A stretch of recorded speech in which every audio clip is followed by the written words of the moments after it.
Have you ever said something in the heat of the moment and then reflected on your actions and realised it really wasn't the best way to respond? You're certainly not alone. Sometimes acting in a reactive manner can have terrible consequences. This is why it's important to check the facts of the situation before taking action. In this video, I will look at the emotion regulation skill of checking the facts. This is a technique from the School of Psychotherapy known as dialectical behaviour therapy, or DBT. Let's start by looking at an example. During Simon's annual review, his manager told him how pleased he was with his performance. Simon took the opportunity to ask for a pay rise. His manager replied, "Leave it with me, I'll look at the budget for the year and I'll get back to you."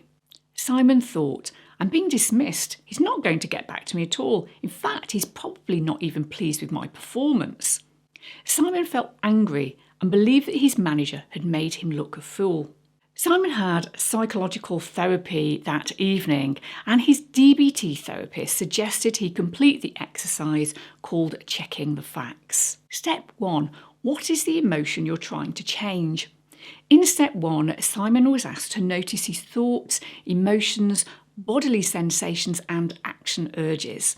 When talking about the event, Simon noticed he felt angry, his fists were clenched, and he had the urge to punch a wall.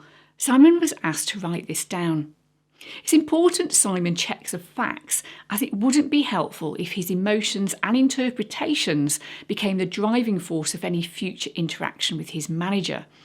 It's also important he checks the facts so he can effectively problem solve. Step 2. What is the event that triggered the emotion? In this section, Simon wrote, "I asked my manager for a pay rise and he said he would have a think about it. He dismissed me and made me look a total fool. How dare he treat me that way? He has made me feel so angry." We can see that Simon described the situation using very judgmental and emotive language. This can actually fuel an already strong emotional state. So Simon's DBT therapist asked him to check the facts and rephrase the triggering event without any judgments, black and white thinking, or catastrophising. Simon wrote, "I asked my manager for a pay rise and he said he would check the budget and get back to me." By sticking to the facts, Simon noticed he felt less emotionally charged. Step 3. What are your interpretations, thoughts and assumptions about the event? In this section, Simon reflected on his interpretations about the event and his manager. Simon noticed he used very emotive language. He dismissed me. He made me look a fool. He made me angry. Simon's therapist asked him to check the facts. Simon then recognised he's adding his own interpretations and assumptions to the event. Simon wrote, "I'm aware my manager does have to check in with the financial team before offering a pay rise. It's not his fault I felt a fool. He didn't make me feel angry." Simon started to notice a further shift in his thoughts and emotions regarding the triggering event and his manager. He started to notice how his interpretations and judgments were actually distorting the facts and in turn fueling his emotions. Step 4. Are you assuming a threat? Reflecting on the threat within the situation, Simon wrote, "I felt angry because I thought my pay rise was being blocked and I was being dismissed. I also felt out of control because I may not get a pay rise." When you feel intense emotions, your brain can start to feel unhelpful and negative judgments and interpretations. Simon's DBT therapist asked him to check the facts. Simon wrote, "My manager has always been really good to me, always pleasant and encouraging. He does have to check the annual budget and projections before giving me an answer. I don't think he's deliberately trying to block me or control me." Step 5. What is the catastrophe? In this section, Simon was invited to think about the threatening event actually happening. Simon reflected upon the worst possible outcome.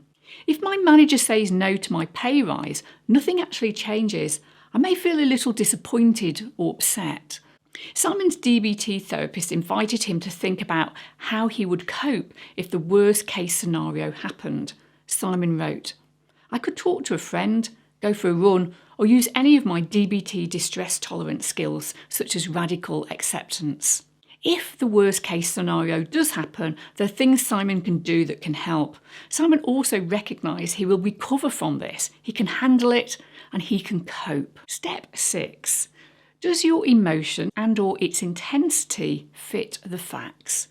Simon's primary emotion was anger, and anger would fit the facts if Simon or a loved one was threatened or attacked.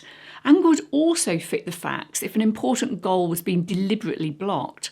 Simon concluded that anger doesn't fit the facts. Sometimes the emotion can fit the facts, but the intensity of the emotion doesn't fit the facts.